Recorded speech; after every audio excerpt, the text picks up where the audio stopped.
आज भाई छोटू सिंह के बयान पर प्रतिक्रिया देना अवश्य भाई हो गया, क्योंकि बात किसी एक आदमी की नहीं पूरे समाज की है और ये हमारे धैर्य को खुली चुनौती है। हमें छोटू सिंह जी से कोई आपत्ति नहीं बल्कि गर्व है कि मारवाड़ की मिट्टी से उठकर आज एक अंतर्राष्ट्रीय भजन गायक है, और ना ही हमें रावणा राजपूत समाज से कोई रंजिश है। हमारी नजर में वो आज भी हमारे परिवार का हिस्सा है। लेकिन जिस तरह उन्होंने राजपूत समाज को निशाना बनाकर आपत्तिजनक प्रतिक्रिया दी, वो कतई स्वीकार्य नहीं है। आपकी किसी से व्यक्तिगत रंजिश हो सकती है, किसी से व्यक्तिगत कुंठा हो सकती है, लेकिन उसकी आड़ में पूरे समाज का अपमान करना एक समझदार व्यक्ति को शोभा नहीं देता और इसे हमें घोर आपत्ति है। उन्होंने कहा कि राजपूत समाज आज अकेला है, कोई और समाज उनके साथ नहीं खड़ा। राजपूतों ने 36 कौम का अपमान किया है और आज वो सभी समाज राजपूतों से नफरत करते हैं, उनके खिलाफ है। तो उनको बताता चलूं कि चांदा और डामा भील अपनी जान हथेली में रखकर बाबूजी राठौड़ के साथ अपनी मर्जी से लड़े थे।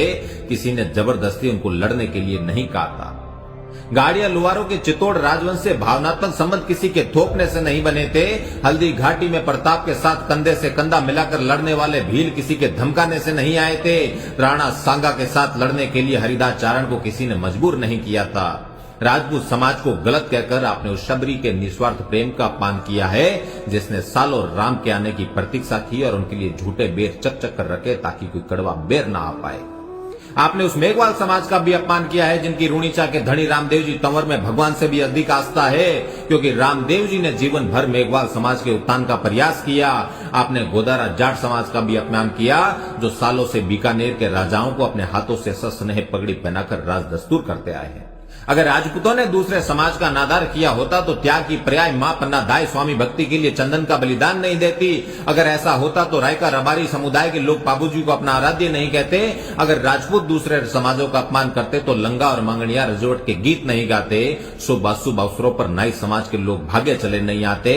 और राजपूत अगर अपमान की भाषा बोलते तो विवाह में सबसे पहले विनायक जी के रूप में जांगीर समाज के लोग खड़े नहीं होते। हमारे पुरखों ने सभी समाजों के साथ तालमेल बिठाया, सभी को सम्मान दिया और जीवन के हर अवसर पर साथ में कदम ताल की। गांव गली में बैठे कुमार, दर्जी, जोगी या किसी भी समुदाय के बड़े बुजुर्ग से पूछिए कि उनके ठाकुरों के साथ रिश्ते कैसे रहे हैं। वो सामंजस्य और अपनत्व की परंपरा आज भी जिंदा है। सुतार आज भी तोरण लाते हैं, नाई आज भी दुल्हे के अणवर होते हैं, दर्जी आज भी प्यार से कपड़े सिलते हैं, लोहार आज भी तलवारें भेंट करते हैं और चारण आज भी ठाकुरों के बखान में चंद कहते हैं।